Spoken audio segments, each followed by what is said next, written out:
শ্রীকান্ত চতুর্থ পর্ব, আলোচনার নবম পর্ব। আবার রাজলক্ষ্মী। রাজলক্ষ্মী শ্রীকান্ত উপন্যাসের কেন্দ্রীয় চরিত্র। প্রথম পর্বে তো বটেই, অন্যান্য পর্বেও অভয়া ও কমললতার মধ্যে যোগসূত্র। রাজলক্ষ্মী চরিত্রকে বুঝতে গেলে আমাদের মনে হবে এই পৃথিবীটা একই সঙ্গে ভোগ ও দুর্ভোগের জায়গা। রাজলক্ষ্মী এই দুটোকেই গ্রহণ করেছে তার হৃদয়ের মধ্যে। অনেকেই মনে করেন শরৎচন্দ্রের ব্যক্তিগত জীবনের নিরুপমা দেবীর ছায়াপাত ঘটেছে রাজলক্ষ্মীর চরিত্রে। তবে রাজলক্ষ্মীর মধ্যে পিয়ারি বাইজি ঔপন্যাসিক কল্পনার সংমিশ্রণ। শ্রীকান্ত চতুর্থ পর্বের শুরুতে শ্রীকান্ত বলছে, এতকাল জীবনটা কাটিল উপগ্রহের মতো, যাহাকে কেন্দ্র করিয়া ঘুরি, না পাইলাম তাহার কাছে আসিবার, অর্থাৎ পুরোপুরি পাইবার অধিকার, না পাইলাম দূরে যাইবার অনুমতি। এরপরেই শ্রীকান্তর মন্তব্য, এটা বুঝিয়া আসিয়াছি রাজলক্ষ্মী আমার জীবনে মৃত বিসর্জিত প্রতিমার শেষ চিহ্নটুকু পর্যন্ত নদী তীরে দাঁড়াইয়া স্বচক্ষে দেখিয়া ফিরিয়াছি।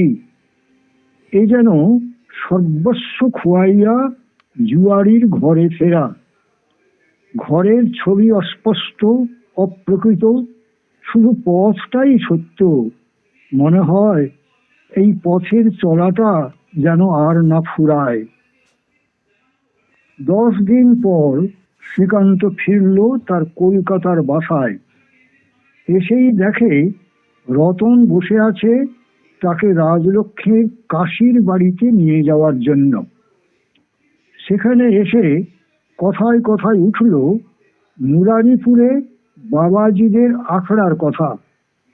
আর শ্রীকান্ত জানালো এই কদিন সে সেখানেই ছিল। রাজলক্ষ্মী অবাক হয়ে বলল, সেই বোস্টনদের আখড়ায়? তাদের যে শুনেছি সব ভয়ঙ্কর ইঙ্গিতে কাণ্ড। তা তোমার অসাধ্য কাজ কিছু নেই। আড়ায় যে মূর্তি দেখেছি, মাথায় জট পাকানো, গাময় রুদ্রাক্ষীর মালা, হাতে পেতলের বালা, সে অপরূপ। বৈষ্ণবী কমললতার কথা বলতে গিয়ে শ্রীকান্ত জানালো, সে আমার নাম দিয়েছিল নতুন গোসাই। বলতো, গোসাই, তোমার মতো উদাসীন মনের চেয়ে দাম্ভিক মন পৃথিবীতে আর দুটি নেই। লোকে বলে ও জাদু জানে, বলে ওর কীর্তন গানে মানুষ পাগল হয়, সে যা চায় তাই দেয়। রাজলক্ষ্মী হঠাৎ একটা নিঃশ্বাস ফেলে বলে উঠল, যে সাধ্যি সাধনায় তোমাকে পেতে হয় তাতে ভগবান মেলে, সে বোষ্টম বৈরাগীর কাজ নয়।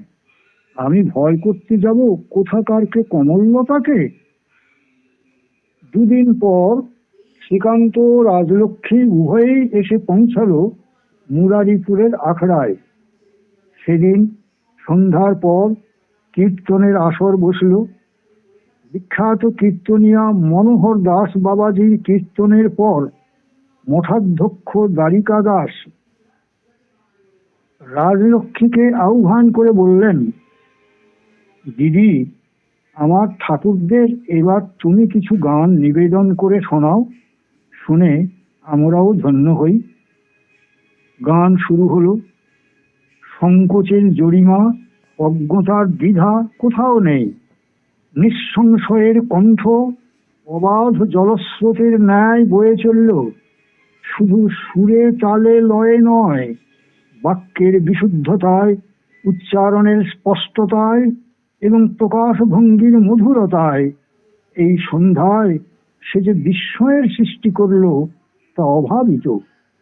সে গাইছিল, একে পদ পঙ্কজ পঙ্কে বিভূষিত, কন্তকে জল জল ভেল, তুয়া দর্শন আসে, কভু নাহি জানলু, চির দুঃখ অব দূরে গেল।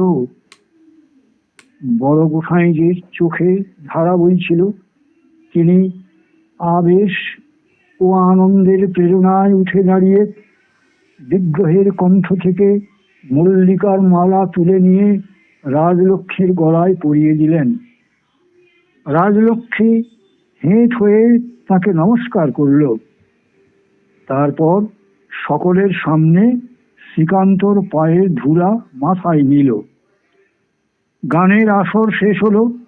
শ্রীকান্তর মনে হলো জীবনটা আজ যেন সার্থক হলো। অকস্মাৎ দুটি মুখ পাশাপাশি যেন ভেসে এলো।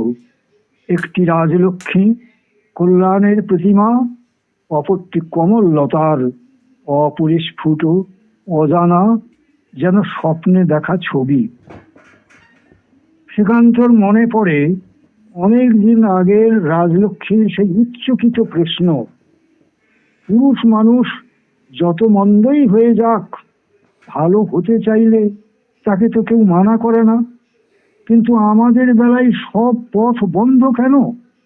অজ্ঞানে অভাবে পড়ে একদিন যা করেছি, চিরকাল আমাকে তাই করতে হবে কেন? কেন আমাদের তোমরা ভালো হতে দেবে না? শ্রীকান্ত দ্বিতীয় পর্বেও রাজলক্ষ্মী মন্তব্য করেছে, তোমাদের দেশের মেয়েরা নিজেদের ছোট মনে করে ছোট হয়ে যায়নি, তোমরাই তাদের ছোট মনে করে ছোট করে দিয়েছ, নিজেরাও ছোট হয়ে গেছো, এই সত্যি কথা। সে সময় শ্রীকান্ত দেখেছে কল্যাণ যেন তাহার দুই হাতে 10 অঙ্গুলি দিয়া অজস্র ধারায় ঝরিয়া পড়িতেছে। সুপ্রসন্ন মুখে শান্তি ও পরিতৃপ্তির স্নিগ্ধ ছায়া, করুণায় মমতায় হৃদয় যমুনা কুলে কুলে পূর্ণ। তারপর শুনল রাজলক্ষ্মীর স্বীকারোক্তি, পৃথিবীতে অনেক বর বধূ অনেক মালা বদল করেছে, তাদের প্রেমে জগৎ পবিত্র পরিপূর্ণ হয়ে আছে, কিন্তু তোমার কুলটা রাজলক্ষ্মী তার 9 বছর বয়সের সেই কিশোর বরটিকে এক মনে যত ভালোবেসেছে, এ সংসারে তত ভালো কেউ কোনোদিন কাউকে বাসেনি। এরপর রাজলক্ষ্মী যখন পরিহাস ছলে শ্রীকান্তকে জিজ্ঞেস করলো, মুরারিপুরে আখড়ায় গিয়ে সে তাদের কি কাজে লাগবে?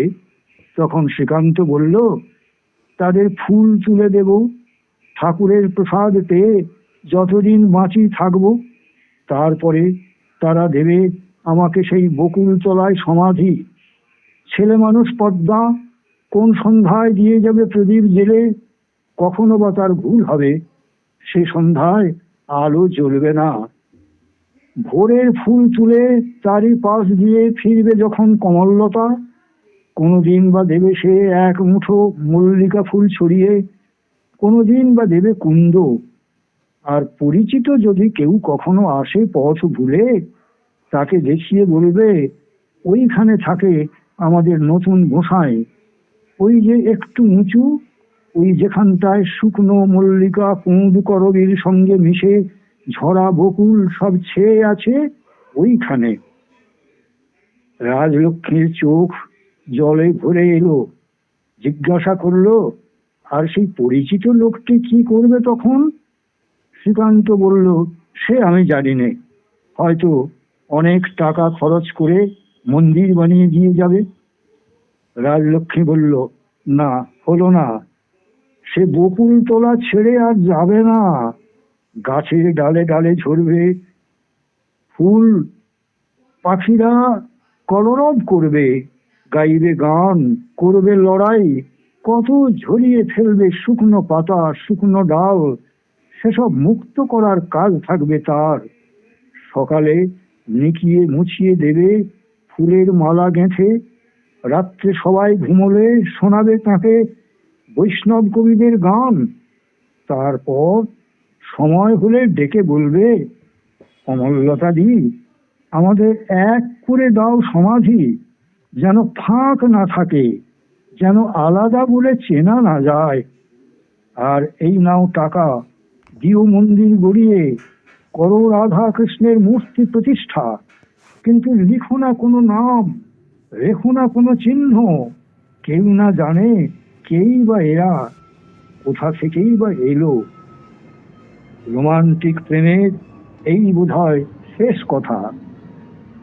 শ্রীকান্ত আর রাজলক্ষ্মী, এই যুগলের মধ্যে যেন কোনো ফাঁক না থাকে, এই সম্ভাবনাই দুলে উঠবে আমাদের মনে, চিরকালের রাধা কৃষ্ণের প্রেমের মধ্যে নিঃশেষে মিলিয়ে গিয়ে। আমাদের মনে পড়বে দিলীপ রায়কে লেখা শ্রী অরবিন্দর একটি কথা, to me ultimate value of a man is not to be measured but what he says, not even what he does, but by what he becomes. ব্যাপকতর দৃষ্টিতে স্ত্রী পুরুষ নির্বিশেষে।